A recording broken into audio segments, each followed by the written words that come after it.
우리 부활주일에 이 아름답게 여기 꽃꽂이가 이루어졌을 때 새들이 많이 있었는데 새들이 어디로 갔을까요? 예? 예. 많은 새들이 이제는 이 드럼에 가서 찬양하고 싶다고 지금 드럼에 가 있습니다. 우리 모두도 우리의 마음이 늘 하나님을 찬양하고 경배하는 우리 모두가 될 수 있기를 바랍니다. 하나님과 예수를 믿음으로 살아가는 생활에서 생명을 구하는 열매들이 저와 여러분 속에 늘 가득하시기를 예수님의 이름으로 축복합니다. 주위의 나무는 어떠한 모양으로나 꽃을 피우게 되는데 화려하든 그리하지 않든 상관없이 늘 피게 됩니다. 그래서 목지필화라는 말이 있습니다. 나무는 반드시 꽃을 피운다라는 말이 생겨났습니다. 그런데 무화과는 꽃이 없는 나무라는 뜻을 가지고 있습니다. 사실은 꽃 속에 꽃이 안 피는 것이 아니라 속으로 피는 꽃이라는 것이거든요. 그리고 한 번 핀 꽃은 어떤 형태로든지 반드시 열매를 맺게 되어 있습니다. 믿음으로 살아가는 성도들은 주님께서 기르시는 나무와 같다라고 생각하시면 좋겠습니다. 고로 반드시 꽃을 피워서 꽃에 맞는 열매를 맺어야 한다는 뜻입니다. 그리스도의 향기를 내지 못하는 사람은 가짜 교인이 될 수 있습니다. 농부가 열매를 맺지 못하는 가지를 잘라버리듯이 하나님께 영적 열매를 맺지 못하는 가짜는 매우 싫어하십니다. 그러나 우리가 30배, 60배, 100배의 열매를 맺으면 노력한다면, 그렇게 살려고 노력한다면 하나님께서 많은 열매를 맺도록 도와주실 줄 믿습니다. 그래서 좋은 열매를 맺는 사람은 더욱 풍성해지고 열매를 맺지 못하는 사람은 하나님의 나라에 들어가기 어렵다고 말씀하시는 부분을 다시 한번 되새겨 보려고 합니다. 본문에 예수님께서 고난주간 월요일 새벽에 예루살렘에 입성하셨습니다. 그러나 거룩해야 할 하나님의 성전이 온통 장사꾼들의 소굴로 변해 있었습니다. 그 더러운 예루살렘을 보시자 예수님께서 분노하셔서 채찍을 들어서 하나님의 성전을 깨끗이 먼저 청소하셨습니다. 저녁이 되자 예수님께서 부패한 예루살렘에서 밖으로 나오셔서 한밤을 쉬시고 이른 아침에 다시 성으로 들어오실 때 시장하셨다라고 오늘 본문 18절이 말씀하고 있습니다. 그때 마침 무화과 나무를 보셨습니다. 예수님은 무화과의 포도나무 비유에서도 가지가 포도나무에 붙어 있어야 열매를 맺는다고 분명히 말씀하셨는데 요한복음 15장 8절에 보니까 너희가 열매를 많이 맺으면 내 아버지께서 영광을 받으실 것이요 너희는 내 제자가 되리라 라고 말씀해 주셨습니다. 먼저 예수님을 믿었다면 반드시 열매를 맺어야 한다는 뜻입니다. 성령의 열매, 전도의 열매, 봉사의 열매, 회개의 열매를 맺어야 한다는 뜻입니다. 옥토에 뿌려진 씨앗처럼 100배, 60배, 30배의 이 열매를 맺는 그런 저와 여러분이 다 될 수 있기를 예수님의 이름으로 축복합니다. 오늘은 예수 그리스도를 믿고 살아가는 모든 성도들에게 열매를 맺어야 한다는 사실과 또한 기도를 통해 좋은 열매를 얼마든지 맺을 수 있다는 사실을 살펴가는 시간에 성령님께서 말씀하시는 분명한 음성을 저와 여러분이 듣는 시간이 될 수 있기를 주님의 이름으로 축복합니다. 첫 번째는요, 풍성해진 나무에서 열매를 찾으셨다. 예수님의 예루살렘 성전에 들어가셔서 매매하는 사람들을 보셨습니다. 돈 바꾸는 사람들과 비둘기 파는 사람들의 의자를 엎으시고 그들에게 본문 바로 앞에 이 12절 13절에 보면 내 집은 기도하는 집이라 일컬음을 받으리라 하였거늘 너희는 강도의 소굴을 만드는도다 라고 이 말씀하고 계셔요. 그렇게 책망하십니다. 이른바 예수님께서 성전 대청소를 하신 것이죠. 그리고 그날 저녁은 예루살렘 근교에서 예수님의 친구였던 나사로가 사는 베다니에서 하룻밤을 묵으셨습니다. 그런데 무슨 연고인지 아침도 못 드시고 다시 예루살렘 성으로 오시는데 몹시 시장하셨던 것 같습니다.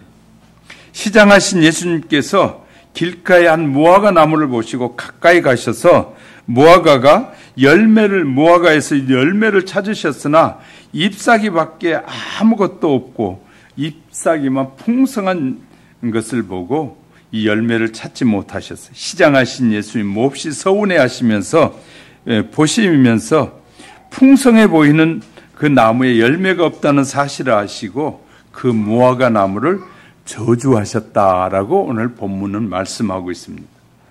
베다니에는 마르다와 마리아가 살고 있었고 예수님은 예루살렘에 방문할 때마다 이 베다니 이 집에서 쉬셨다라고 요한복음 11장 1절 2절과 마가복음 14장 3절, 마태복음 21장 17절에서도 그렇게 말씀하고 계십니다.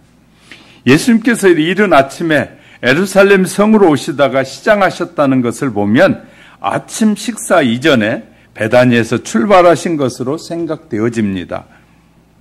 예수님께서는 우리와 똑같은 인성을 가지고 계시기 때문에 안 잡수시면 배가 고프시고 목마르시다. 그래서 요한복음 4장 7절에서 내가 목마르다라고 말씀하십니다.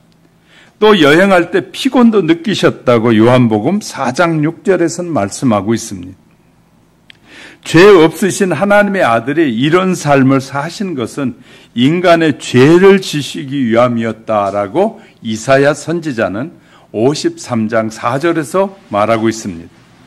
오병이어로 5,000명을 먹이시던 예수님은 시장하게 만든 것은 바로 그런 뜻으로 이해하면 우리가 쉽게 이해하게 됩니다. 간고를 겪고 멸시를 당하신 것도 우리 인간들의 허물과 죄악 때문이라는 사실을 이 이사야 53장은 분명히 알려주고 있습니다. 예수님께서 베푸셨던 수많은 기적의 성격을 살펴보면 이 건설적인 기적을 볼 수 있습니다. 예수님께서 베푸신 수많은 기적은 모든 인간의 생명을 살리거나 이 질병을 치료하거나 불구자를 고쳤습니다. 귀신을 쫓아내기도 하셨습니다. 배고픈 사람들에게 떡을 나누어 주기 위해서 기적을 행하셨습니다. 때로는 풍랑의 위험에서 건져주시기도 하셨습니다. 바다에서 고기를 많이 잡게도 해주셨습니다. 이런 일을 모든 인간들의 생명과 존엄성 회복에 근거를 두고 있는 것입니다. 모두가 다 건설적인 성격으로 필요한 기적이었습니다. 예수님께서 이런 기적을 행하실 때는 생물이나 무생물은 다 동원해서 귀신까지도 동원하셨습니다. 이것은 예수 그리스도의 신적, 다시 말해 전능성을 나타내시는 것으로 이 세상의 모든 것이 예수님을 의지함으로 순종한다는 뜻을 우리에게 보여준 기적이었습니다. 유일하게 파괴적인 기적을 보이셨는데 예수님께서 기적을 행하신 일 가운데 무화과 나무를 저주하신 사건은 그 성격이 유독 파괴적이었습니다. 모든 기적이 건설적이고 유익한 결과를 가져온 것에 비하여 무화과 나무의 저주는 생명을 죽게 하는 기적이었습니다. 생명의 주인이신 예수님께서 어떻게 이런 일을 하실 수 있었을까라는 의구심이 들 정도로 이렇게 무화과 나무를 저주하셨습니다. 이를 상고해 보면 예수님께서 열매 없는 무화과 나무를 향해서 19절에 보면 이제부터 영원토록 내가 열매를 맺지 못하리라. 그러자 무화과 나무는 곧바로 말라버렸습니다. 좀 지나치진 것 같지 않습니까? 예수님께서 아무리 시장하셔도 멀쩡히 살아있는 나무를 한마디 말씀으로 저주하여 죽게 하신 것이죠. 더욱이 마가복음에는 그때는 무화과 나무가 열매를 맺을 때가 아니었다라고 마가복음 11장 13절은 기록해 주고 있습니다. 그런데 성서학자들, 성경학자들은 이 사건을 열매가 없는 바리새인들과 사두개인들과 제사장들을 염두에 두고 비유적으로 책망하셨다라고 해석해 주고 있습니다. 이것은 이 나무 자체를 말하는 것이 아니라 나무를 통해서 예수님을 부정하는 사람들을 심판하시는 것을 말씀하셨다라고 모든 성경학자들은 해석해 주고 있습니다. 무화과 나무를 저주하는 직접적인 원인은 무엇이냐면 불순종이었습니다. 예수님께서 물 위를 걸으시고 걸으실 때 그 뜻이라면 물이 예수님이 가라앉지 않도록 순종했다. 그래서 예수님 물 위를 걸어가시겠다고 하니까 물이 예수님을 받쳐서 빠지지 않도록 했다라고 마태복음 14장 24절에서 33절에 말합니다. 풍랑도 예수님의 꾸지람을 듣고 순종했다고 누가복음 8장에서 말하고 있습니다. 물고기도 예수님의 뜻을 따라서 세금을 낼 돈을 물고 왔다고 마태복음 17장은 말합니다. 보리떡 5개, 물고기 2마리가 예수님의 뜻을 따라 5,000명이 먹고 남을 정도로 증식됐다고 마가복음 이 6장은 말하고 있습니다. 죽은 나사로를 향해서 요한복음 11장에 보면 나사로야 나오라 하시니 곧 순종하며 살아났습니다.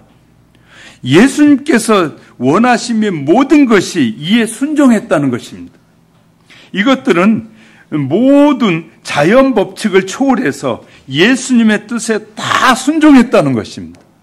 사람뿐만 아니라 온 자연, 하나님이 만드신 자연이 예수님의 말씀 앞에 다 순종했다는 것을 우리에게 보여주고 있는 것입니다. 그러나 오직 무화과만은 예수님의 뜻에 불순종했던 것이에요. 예수님이 벌써 원하실 걸 무화과 나무는 알았음에도 불구하고 열매를 맺지 못했다는 것이에요. 예수님의 요구는 곧 창조주 하나님의 뜻으로 피조물도 그 뜻에 부응해야 할 의무가 있다는 것입니다. 모든 세상의 피조물, 모든 피조물은 예수님의 뜻에 예수님의 마음만 먹으면 벌써 그 일이 이루어져 있다 그 말이에요. 그러나 이 무화과는 열매를 맺지 못함으로 유일하게 저주를 받은 것입니다. 예수님의 생명을 줄 수도 있고 생명을 빼앗아갈 수 있는 권리가 있기에 능히 심판하실 고난도 가지고 계셨다 그 말이에요. 자, 무화과 나무를 저주하신 직접적 원인 두 번째는 열매 없는 나무는 저주하심은 성전 청결 사건과 연관해서 간접적인 교훈을 우리에게 주고 있습니다. 성전 청결은 율법이 말하는 종교의 종말에 대한 경고라면 무화과 나무의 저주는 유대 민족의 종말을 경고하고 있는 것입니다. 무화과 나무는 유대 민족의 상징을, 유대 사람들을 상징하고 있는 나무입니다. 그 나무로 죽음은 곧 유대 민족의 멸망을 뜻한다고 시편 105편 33절과 호세아 2장 12절 또 에레미야 8장 13절에서도 이 무화과 나무는 유대인을 상징한다라고 선지자들을 통해서 미리 말해왔어요.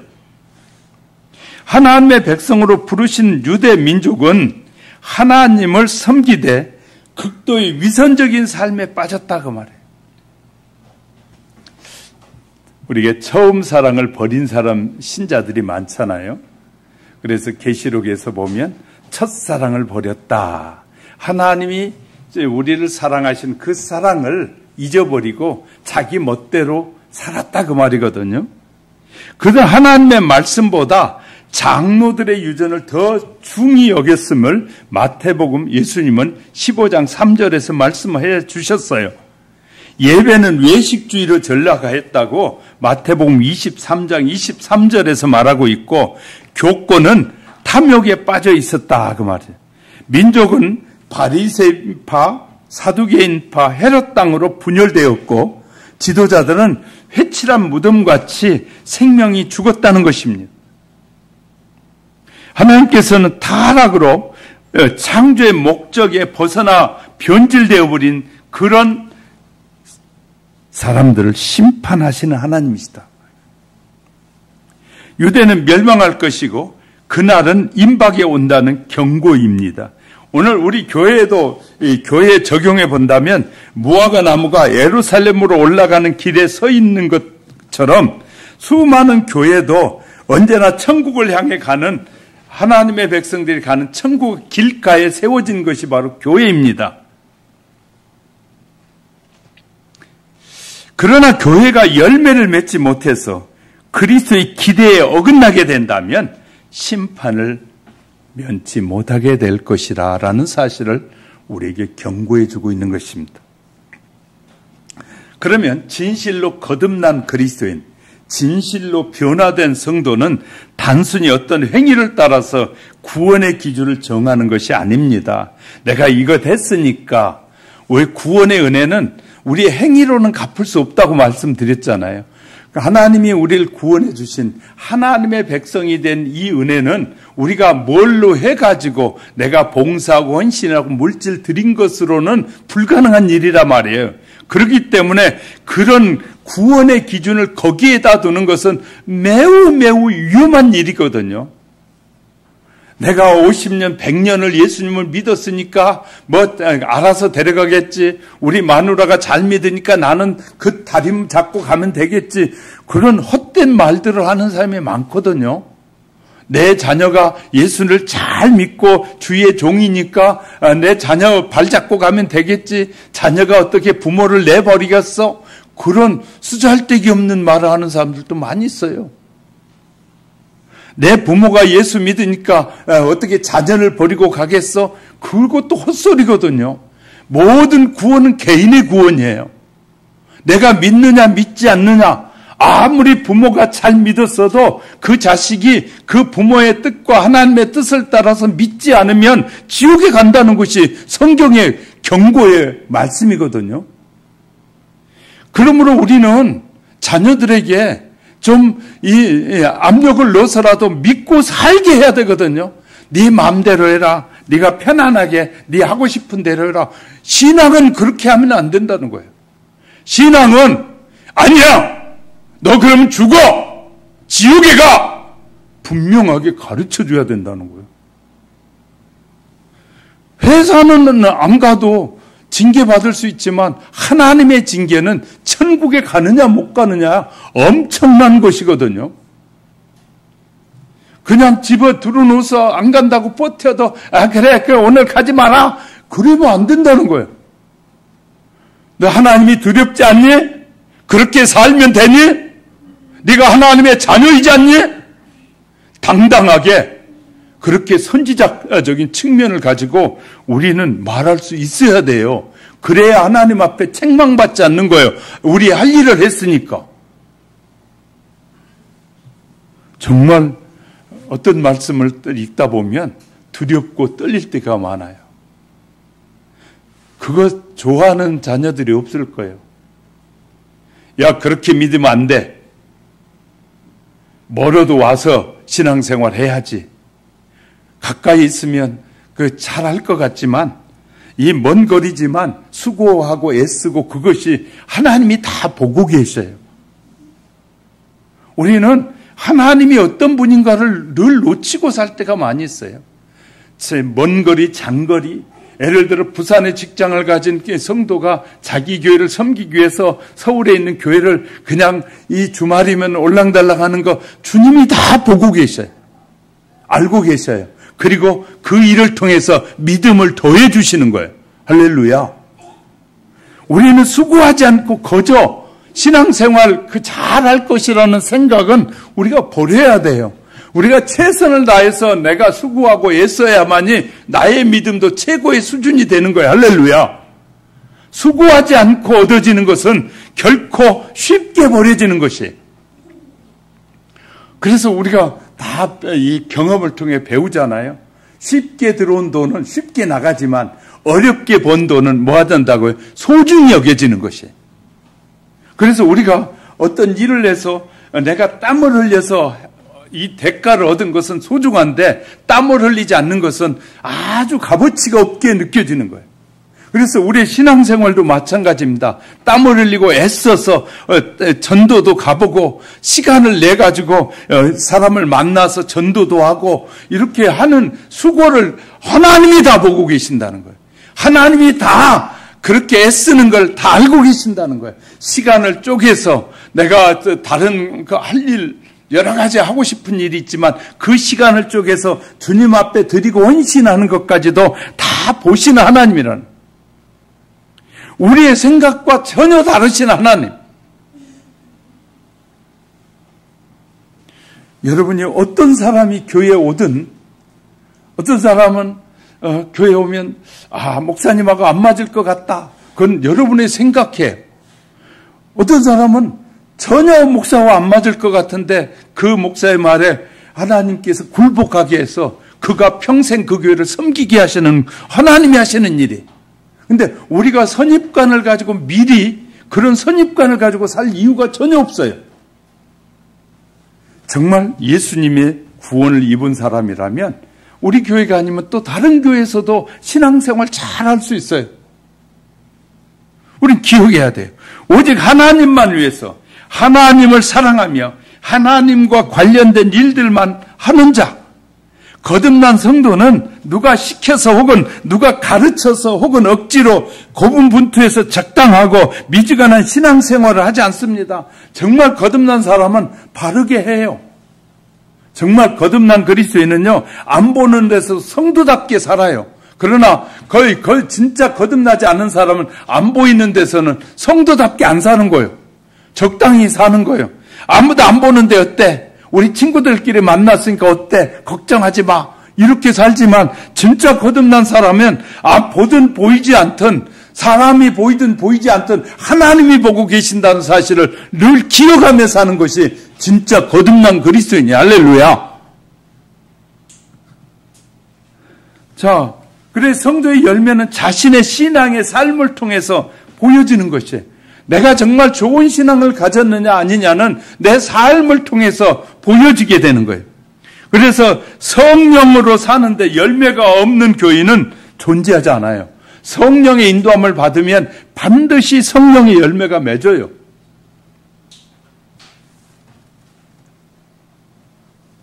저희 설교가 길다고 여러분 말하시는 분 있잖아요.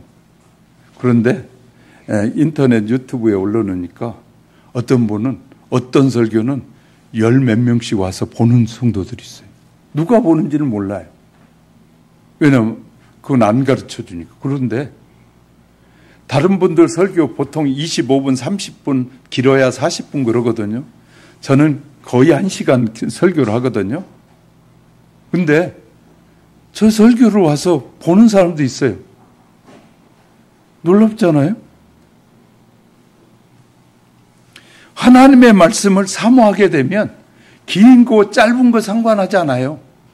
하나님의 말씀을 주고 싶은 사람, 정말 엄마가 아이를 사랑하는 엄마는 이 아이를 태어나가지고 젖이 부르면 막 주고 싶어서 아이가 안 먹어도 막 입에 넣어주는 것처럼 정말 사랑하는 목회자는 사랑하는 성도들을 위해서 막 조금이라도 더 주고 싶고 더 알려주고 더 하나님의 말씀을 전해주고 싶은 것이 그런 마음이거든요. 딱 잘라가지고 그냥 20분만 하고 딱 잘라가지고 성도들 기분 좋게만, 그것이 진짜 사랑하는 지도자인지. 정말 좋은 지도자는 어떻게 하냐면요, 내 간을 다 끄집어내서라도 다 알려주고 가르쳐주고 싶은 것이 진짜. 그래서 예수님은 바로 하나님의 뜻을 이루기 위해서 당신이 오셔서 십자가에 친히 죽으시고 멸시와 천대도 다 받으시면서 우리에게 보여주셨어요. 열매 없는 교회는 쓸모없는 폐에 없어서 폐기 처분될 수 있다는 거예요. 자, 절 보세요. 여기 전구담화가 있잖아요. 가끔 불이 나가잖아요. 그러면 아무리 비싼 전구담화도 뭐 하게 되냐면 뜯어서 폐기 처분해 버려요. 이해가 되셨죠? 이해가 되셨죠? 아무리 빛을 발하지 못하는 전구따마는 그 전구따마의 사명을 다하지 못하는 거예요. 그러면 뭐 한다고요? 찍어버리는 거예요. 그러면 쓰레기장으로 가고, 그렇지 않으면 재활용 센터로 가서 다 갈아서 다시 재활용되는 거예요. 그래서 예수님은 마태복음 7장 18절에서 20절에 좋은 나무가 나쁜 열매를 맺을 수 없고 나쁜 나무가 아름다운 열매를 맺을 수 없느니라. 아름다운 열매를 맺지 아니하는 나무마다 찍어 불에 던지느니라.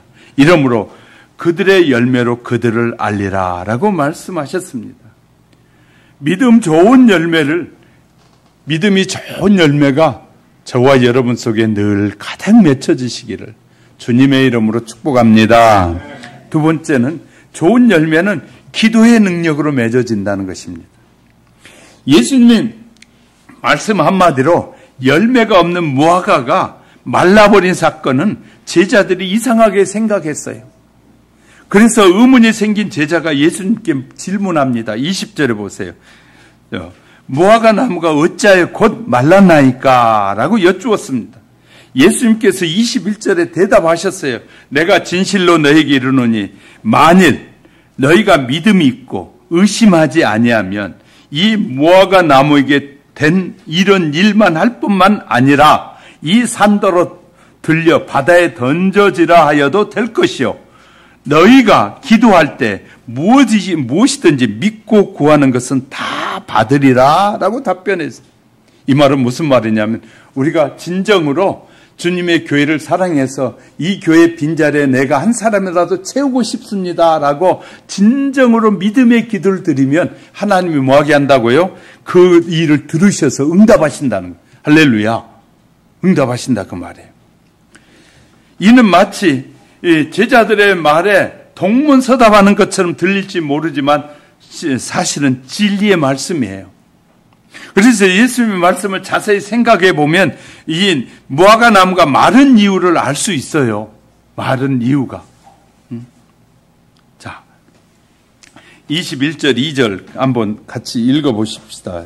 21절 2절 시작. 예수께서 대답하여 이르시되 내가 진실로 너희에게 이르노니 만일 너희가 믿음이 있고 의심치 아니하면 이 무화과 나무에 된 이런 일만 할 뿐 아니라 이 산더러 들려 바다에 던져지라 하여도 될 것이요 너희가 기도할 때에 무엇이든지 믿고 구하는 것은 다 받으리라 하시니라.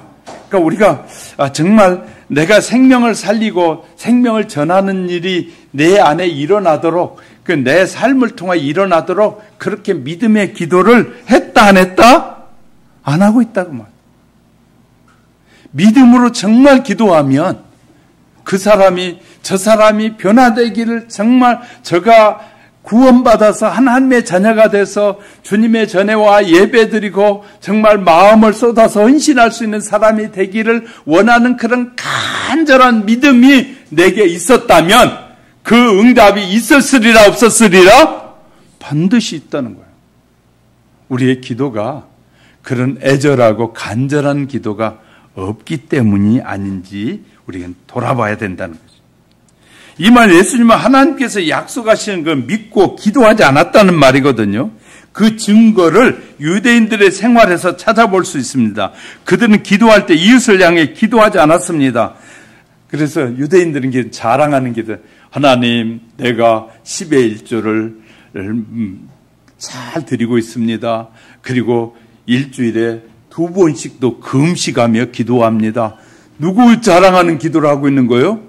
자기 자랑하는 기도를 하고 있는 거예요. 어느 목사님이 아침에 보낸 이 동영상에 이런 내용이나 기도라고 붙여졌는데 이런 내용이었어요. 간단하게. 기도는 내가 하나님 앞에 구하는 것이 아니라 뭘 달라고 하는 것이 아니라 기도는 내 마음을 비우는 것이 기도다. 내 욕심을 비우는 것이 기도다. 그 짧은 동영상에 그렇게 보내왔어요.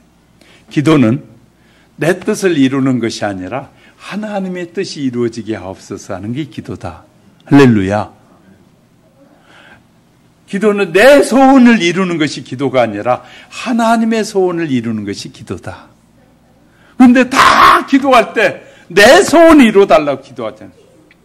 내 생각대로 되게 해달라고. 내가 하고 싶은 대로 살게 해달라고 기도하잖아요. 그러니 기도 응답이 없는 거예요. 하나님의 뜻대로 이루어지고 하나님의 뜻 안에 형통하게 되어지도록 기도하지 않는다. 자, 성도들이 무화과 나무처럼 세상에 생활할 때 믿음의 열매를 맺어야 한다는 교훈이거든요. 여기서 성도들이 믿음의 열매를 맺지 못하고 살면 무화과 나무처럼 저주를 받아 말라버릴 수 있다는 교훈 아니겠습니까? 그러면 성도는 올바른 믿음으로 기도해야 성령께서 주장하는 성령의 열매를 맺을 수 있다. 바른 믿음은 성령님 나를 인도해 주셔서 하나님이 원하신 뜻대로 쓰여지게 하옵소서. 할렐루야. 성령님께 의탁하는 기도는 내 요구를 응답해 달라고 하는 것이 아니라 하나님의 그 뜻에 내가 순응하게 해달라고 하는 것이 성령의 인도함의 기도예요. 할렐루야. 근데 우리는 너무나 많은 것에 우리는 집착하는데 내 것에 집착하는 거예요. 그런데 그것이 내 것이 되느냐? 아니에요. 아무리 많은 좋은 걸 거둬놔도 수많은 사람들이 좋은 걸 거둬서 써보지도 못하고 그냥 남 좋은 일 시키고 가는 사람이 얼마나 많이 있는지 모르요. 이 말씀은 무화과 나무를 저주하는 것은 목적이 아니라 이 말씀을 통해서 예수님이 무화과 나무를 저주하는 것이 목적이 아니라 뭘 말하는 것이에요? 믿음의 열매가 없으면 안 된다는 것을 경고하는 것이에요. 믿음의 열매가 맺으라는 거예요. 믿음의 열매를 맺으라는 거예요. 거짓된 신앙생활을 하지 말라는 거예요. 진실한 신앙생활을, 진정한 신앙생활을 하라는 거예요. 예수님께서 제자들에게 믿음의 기도에 대해서 놀라운 약속을 하셨습니다. 무화과 나무 표적을 통해서 믿음의 기도에 대해서 교훈해 주셨는데 예수님께서 믿음의 기도는 모두 응답을 받는다고 말씀. 믿고 구하면 반드시 하나님의 뜻대로 구하는 기도는 반드시 응답된다는 거예요. 물론 여기에서 불의한 욕심으로 구하는 기도까지는 포함되지 않습니다. 그러나 믿음을 가진 성도라면 하나님의 뜻에 반대되는 기도를 하지 않을 것입니다. 우리는 산 믿음으로 하나님께 기도함으로 응답받을 수 있습니다. 하지만 사실 우리는 날마다 외적, 내적인 극한 싸움의 직면에 살고 있습니다. 우리가 살아가는 삶의 현장, 교회 현장은 늘 영적 전쟁의 삶이거든요. 영적 전쟁. 세상의 싸움에서 극렬하신 분이 교회에 오면 평안을 누릴 수 있어요. 그런데 영적으로 깊이 들어가면 들어갈수록 영적 싸움이 더 강해져요. 왜냐하면 저와 여러분의 믿음을 빼앗아가기 위해서 사탄은 뭐 한다고요? 계속해서 믿음의 사람을 공격해요. 믿음의 사람을 공격해요. 야, 그것 좀 하나 양보하면 하나님이 사랑이 많으신 하나님이 그것 좀 용서 안 해주겠니? 하나님이 사랑이 얼마나 많으신데 하나님의 사랑을 오도하게 만드는 거예요. 하나님의 사랑을 비웃게 만드는 거예요. 하나님의 사랑이 많으신 하나님이 어떻게 그렇게 많은 사람을 죽인대? 어떤 사람은 성경을 읽고 그렇게 말해요. 그들은 하나님이 죽이시지 않아도 심판받을 사람들이에요. 당연히 받아야 될 심판을 받은 자들이에요. 그런데 성경을 읽다가 하나님은 어떻게 사랑의 하나님이라고 성도들은 늘 말하는데 사랑의 하나님이 엄청난 군대를 몰살시키고 죽이더라? 이렇게 해석하는 사람들이 있어요. 여러분, 하나님을 모르는 사람들에게는, 하나님을 믿지 않는 자들에게는 하나님은 무서운 분이에요. 그러나 내가 하나님을 바로 믿는 사람들에게는 한없는 사랑의 하나님이에요. 할렐루야. 하나님과 나와의 관계가 형성된 나에게는 한없는 사랑을 베푸시지만 하나님과 관계가 단절된 사람들에게는 한없이 두렵고 떨리는 분이에요. 할렐루야. 하나님에 대해서 이해를 잘 못하는 사람들이 너무 많아요. 하나님을 어떻게 인식하느냐가 너무 중요하거든요. 신앙생활의 유일한 길은 믿음을 주셨고 참된 신앙의 길로 성도를 온전하게 하시는 예수님을 전적으로 의지하여 하나님께 기도하는 길밖에 없어요. 성경은 기도로 승리한 성도들이 기록되어 있습니다. 성경에는. 그 대표적인 한 분을 골라 뽑으라면 야곱인데, 야곱은 형과 만나기 전날 밤에 하나님과 밤새도록 기도의 씨름을 하게 됩니다. 그 결과 허벅지의 관절이 부서지게 돼요. 간절히 기도했는데 왜 하나님은 야곱의 허벅지를 부서지게 했을까요? 간절한 자. 이 야곱은 간절한 자라는 이름이었는데 번역하면 이 간절한 이름이 야곱이 변하여 뭐가 됐어요? 이스라엘이라는 사람, 이스라엘로 바뀌게 돼요. 이스라엘이라는 새 이름을 얻게 된 이스라엘이라는 뜻은 하나님과 겨누어 이겼다는 뜻이거든요. 하나님과 씨름을 통해 이겼다. 우리 하나님께 간절히 기도하고 있을 때 하나님을 붙들고 씨름하는 것과 같은 것입니다. 그러니까 우리가 간절하게 하나님, 반드시 하나님의 뜻이 저를 통해 이루어지도록 저를 사용해 주십시오. 하나님이 저 영혼이 구원받게 도와주세요. 저 영혼이 교회 안 나오는데 예수 믿고 천국 가게 해주세요. 하고 그런 기도든 하여튼 우리가 열심히 간절히 기도하는 것이 하나님께 매달리는 기도잖아요. 하지만 진실한 기도는 나의 소원을 하나님께 강요하는 것이 아니라 나의 허벅지 관절이 부러지고 나의 뜻이 하나님의 뜻에 굴복되는 것. 기도 후에 주어진 이스라엘의 축복이 영원한 것입니다. 또한 그래서 야고보 사도는 이 야고보서 5장 13절 17절에서 이렇게 해서 너희 중에 고난 당하는 자가 있느냐 그는 기도할 것이요 즐거워하는 자가 있느냐 그는 찬송할 것이니라 너희 중에 병든 자가 있느냐 그는 교회 장로들을 청할 것이요 그들은 주의 이름으로 기름을 바르며 그를 위하여 기도할지니라 믿음의 기도는 병든 자를 구원하리니 주께서 그를 일으키시리라 의인의 간구는 하는 역사하는 힘은 큰 힘이니라 엘리야는 우리와 성정이 같은 사람이로되 그가 비가 오지 않기를 간절히 기도했더니 3년 6개월 동안 이 땅에 비가 오지 아니하였더니 다시 하나님 앞에 간절히 기도했더니 이 하늘이 비를 주고 땅에 열매를 맺었느니라. 이렇게 정말 간절히 기도했더니 이루어진다는 거예요. 그러면 권사의 직분 받고 안수 집사의 직분을 받고 이 집사의 직분을 받은 직분자들이 뭐 해야 된다는 말이겠어요? 기도해야 된다는 말이에요. 기도해야 된다. 시간을 정해놓고라도 기도해야 된다는 말이에요. 우리 모두가 기도하지 않으면 영적인 전쟁에 패배하게 돼요. 그리고 우리는 우리 자신만을 위한 기도가 아니라 우리에게 맡겨진 가정, 우리 주위의 형제, 이웃들, 또 내가 섬기는 교회 하나님의 역사가 임하도록 정말 간절히 기도하는 것이 온전한 신자다. 할렐루야. 그러므로 우리는 시간을 정해놓고라도 기도해야 돼요.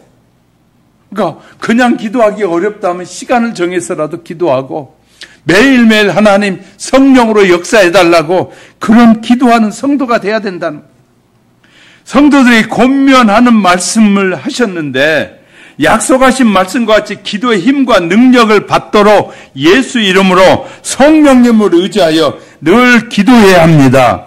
기도가 성도들은 믿음의 사람은 기도가 뭐 해야 되냐면 즐거워져야 돼. 아멘을 아무도 안 하시네. 기도가 힘든 거 알아요. 그런데 힘든 것이 즐거움으로 바뀌어야 돼요. 힘들다는 생각에서 기도하기가 목사님 얼마나 힘든 줄 알아요? 그것이 기도하니까 너무 좋아요. 그래야 되거든요. 아멘 좀 해봐요. 그럴 때는 저에게 늘 말할 때 여러분 기도하는 게 너무 좋아요. 네, 다 기도하실 줄 믿습니다. 네.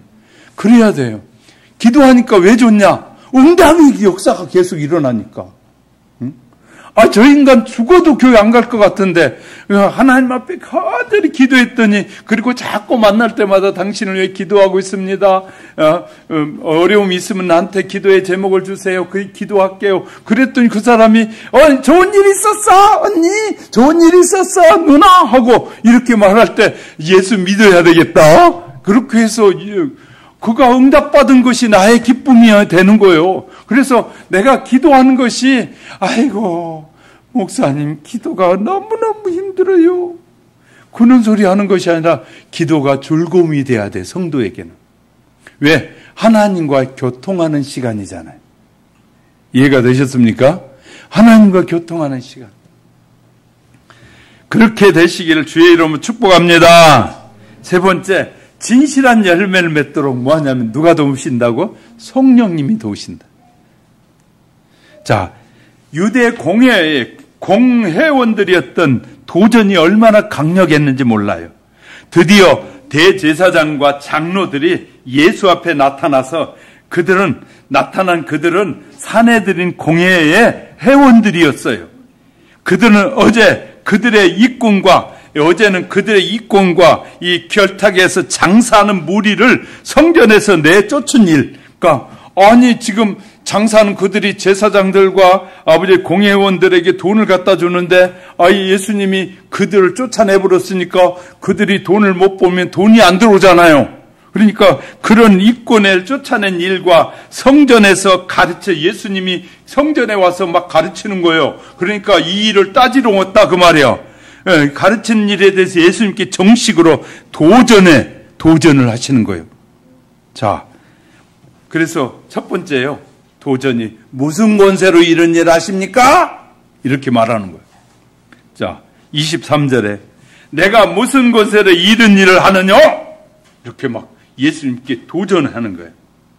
이 첫 번째 도전의 질문 속에서 그들의 음흉한 함정이 들어있습니다. 만일 예수님께서 왕의 권세로라고 대답할 것 같으면 지금 로마 관원들에게 고발할 것입니다. 로마에 왕이 있는데 왕의 권세로 한다니까 그렇게 말할 것이고, 만일 메시아 권세라라고 대답한다면 그건 참남한 거예요. 신성모독이에요. 예수는 사람으로 지금 보고 있는데 메시아의 권세로 가르친다고 하니까 이 신성모독죄로 공의에 제소할 구실이 있는 것입니다. 이런 관계를 가지고 그들이 예수님께서 모를 리가 없잖아요. 예수님께서 당시 납비들의 관습에 따라 이렇게 질문하면 다시 상대방에게 역질문하는 것이 그 당시의 질문법이었어요. 그래서 예수님은 다시 그들에게 역질문하셨어요. 24절에 나도 한 말을 물으리니 너희가 대답하면 나도 무슨 권세로 이런 일을 하는지 말하리라. 그렇게 말하잖아요. 두 번째 공회원들의 두 번째 질문 23절에 누가 이 권세를 당신에게 줬냐? 그 말이거든. 누가 이런 권세를 주었느냐? 이 질문 속에도 두 가지 함정이 들어있어요. 하나님께 받았다고 하면 역시 참남한 자로서 신성모독죄에 해당될 것이고, 사람들에게 받았다면 사입이 무자격자로 불법 행위가 되는 거예요. 왜냐하면 당시에 이 성전 안에서 가르치는 일은, 결정하는 일은 납비들에게만 주어진 권한이었어요. 그래서 이 납비가 되려고 하면 엄격한 고시를 거쳐서 공회에서 안수해서 주어진 자만이 공회 안에서 들어와서 가르칠 수 있단 말이에요. 그런데 예수님은 그 공회에서 전혀 안수한 일도 없고 세운 일도 없는데 예수님이 오셔서 가르쳤으니 누구에게서 그 권위를 받았느냐라고 지금 묻고 있잖아요. 예수님 이런 전차를 봐본 적이 없어요. 그래서 예수님 제자들에게 가르칠 때 마태복음 10장 16절 양이 이리 가운데 있을 때 뱀같이 지루해야 한다라고 말씀하시기도 했어요. 하나님의 아들 요한복음 2장 1절에서 자기가 나는 하나님의 아들이다라고 하면서 이 성전을 내 아버지 집이다라고 했거든요.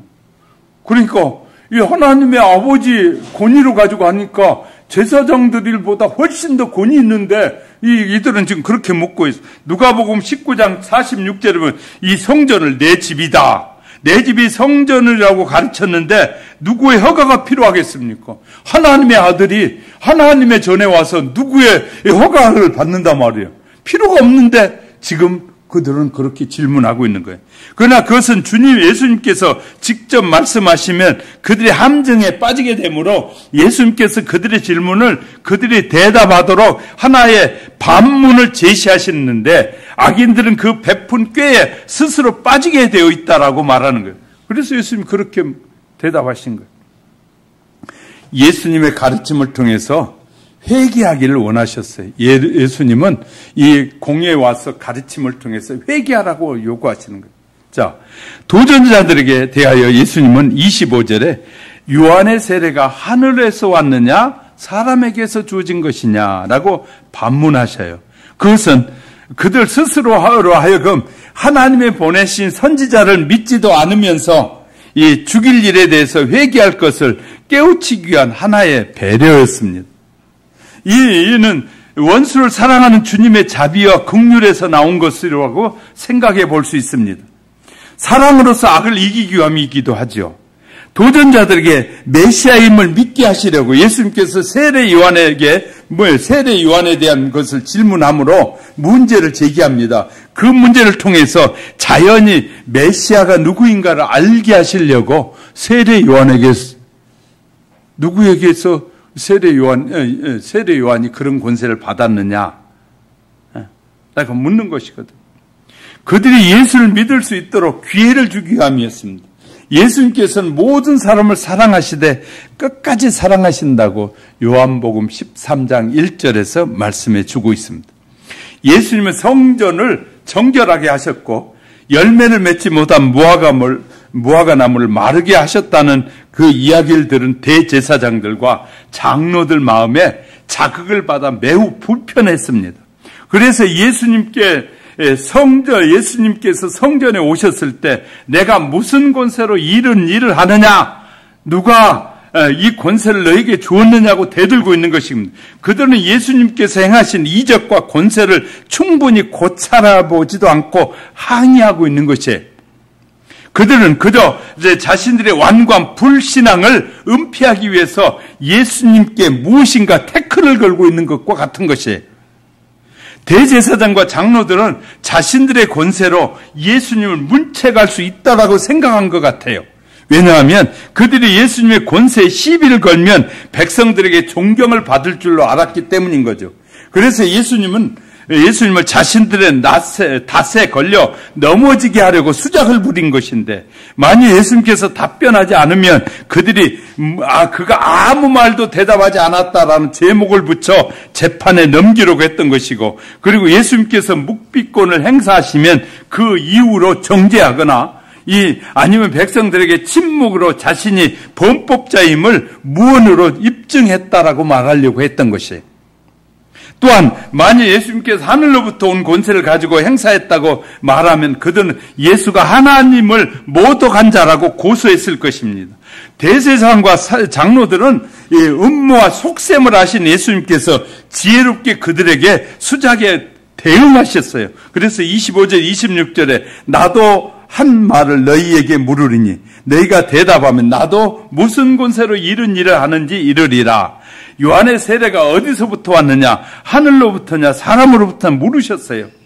예수님의 질문 그들의 마음에 전곡을 찔렀고 역공을 당하자 그들은 서로 운운했습니다. 만일 그들이 요한의 세례가 하늘로부터 라고 하면 왜 세례 요한을 믿지 않고 죽였느냐? 이때가 예수님에게 이 질문하고 있을 때는 세례 요한을 그들이 죽였거든요. 죽인 후였기 때문에 세례 요한을 죽였다. 선지자를 죽인 자가 되는 것이고 만일 사람으로부터라고 하면 백성이 요한을 선지자라고 여기고 있는데 백성들이 반역할까 봐 그리고 자기들에게 돌을 던질까 봐 두려워했다고 말해요. 그들은 참으로 이러지도 저러지도 못한 공경에 빠지고 말았습니다. 그들은 자신들의 놓은 덫에 스스로 걸리고 말한 것이죠. 그들의 계획은 좌절되었습니다. 그들은 예수님께서 말씀하신 진리를 들었지만 이를 인정하려고 하지 않았습니다. 그리고 그들이 예수님을 넘어뜨리기 위한 수작을 부렸지만 자기들의 그물에 스스로 걸리고 말한 것이죠.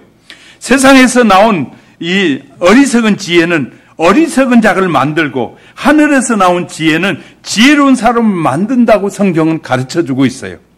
제사장들과 장로들은 세상에서 나온 못된 지혜를 가지고 있었습니다. 자신들의 권위를 이용해서 자신들의 이권을 챙기고 심지어 하나님의 아들인 예수님을 공경에 빠뜨리려고 시험하고 있었다고 말해요. 예수님께서 예루살렘에 입성하신 3일째 되는 날에도 성전에 나오셔서 백성들을 가르치셨어요.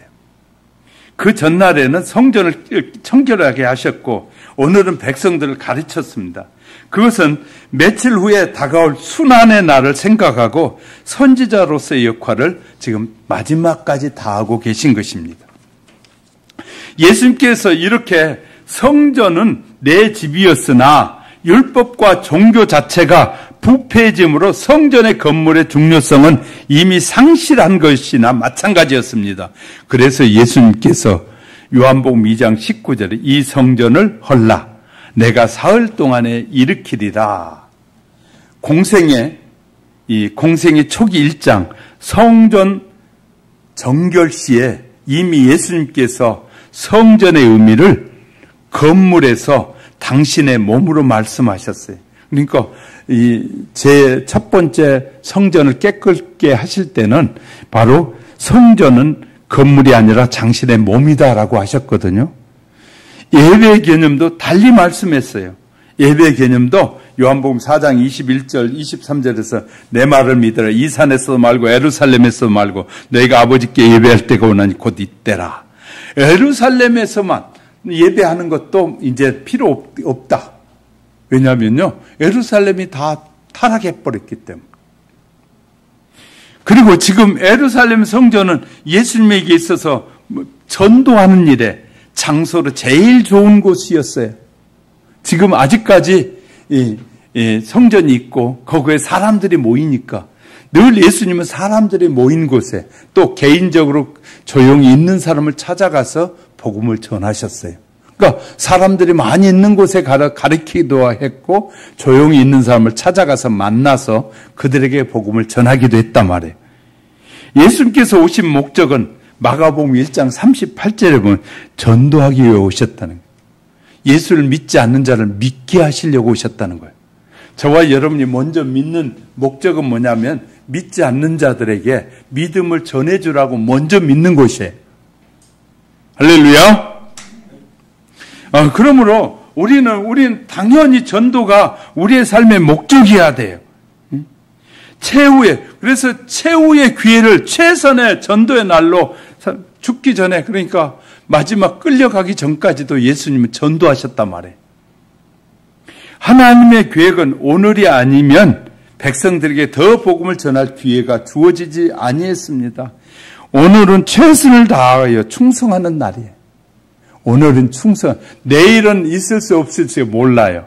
저 사람 내일 전도해야지. 그런데 오늘 저녁에 죽었어요. 그러면 그 사람은 전도 못하는 거예요. 그러니까 오늘 내 마음에 감동이 됐으면 오늘 해지기 전에, 밤이 12시가 넘기 전에 반드시 전도했다 그 말이에요. 어떤 분들은 그런 간증들을 해요. 성령이 감동하면 밤 11시에도 전화해가지고 예수 믿으라고 했다는 거예요. 어떤 사람은 하도 성령이 강하게 감동하는데 전화할 사람이 없어 아무데나 전화했더니 받더래. 예수 믿어요 그랬더니 미친놈 그러더래. 예수 믿어야 살아요 그러고 끊었다는 거예요. 그러니까 얼마나 그렇게 성령에 충실했느냐. 성령의 감동에 충실한 사람을 통해서 뭐 한다는 거예요? 예수를 믿게 하시는 거예요. 하나님. 그러니까 우리는 내일이라는 걸 염두에 두지 말고 늘 오늘만 내게 주어진 날이라고 생각하고 최선을 다하라는 거예요. 할렐루야. 이것이 신자의 삶이라는 거예요. 저와 여러분이 오늘 하루가 가장 소중한 날이라고 생각하면서 오늘 전도해야지, 저놈 데려가야지, 저 사람 데려가야지 하면 어떻게든 아형을 떤지 맛있는 걸 사주고 하여튼 해가지고라도 하나님 앞에 데리고 나오는 것, 믿게 하는 것이 중요하단 말이에요. 저와 여러분은 내일은 나중이라는 사실을 잊지 마시고 늘 오늘에 최선을 다해서 복음을 전하는 지혜로운 성도들이 되시기를 주님의 이름으로 축복합니다. 할렐루야. 사랑하는 성도 여러분, 성도는 제사장과 장로들과 같은 세상 사람들의 음모와 속셈에 걸리지 않도록 기도해야 합니다. 또한 성도는 열매를 맺어야 합니다. 성령의 열매를 맺어야 합니다. 만일 성도가 열매를 맺지 못하면 메마른 심령이 되고 고갈되어 죽을 수 있습니다. 성도는 기도의 능력을 소유함으로 산을 옮길 수 있다 그랬어요. 기도하면, 간절히 기도하면 산도 옮길 수 있다는, 간절히 기도하면 성령의 인도하심을 따라 많은 열매가 맺어진다고 해요. 그러므로 내가 맺는 것이 아니라 성령이 맺게 하니까 우리가 간절히 기도하되 예수의 생명을 전하고 예수의 생명으로 구원한 역사가 있도록 하나님이 나를 들어 사용해달라고, 하나님의 뜻에 맞는 일로 쓰여지게 해달라고 늘 열심히 차를 타고 가고 오고 하면서도 기도하고 늘 기도하는 우리 하영교회 성도 여러분이 되셔 성령이 맺게 하는, 하나님을 기쁘시게 하는 좋은 열매가 늘 맺어지시기를 주님의 이름으로 축복합니다.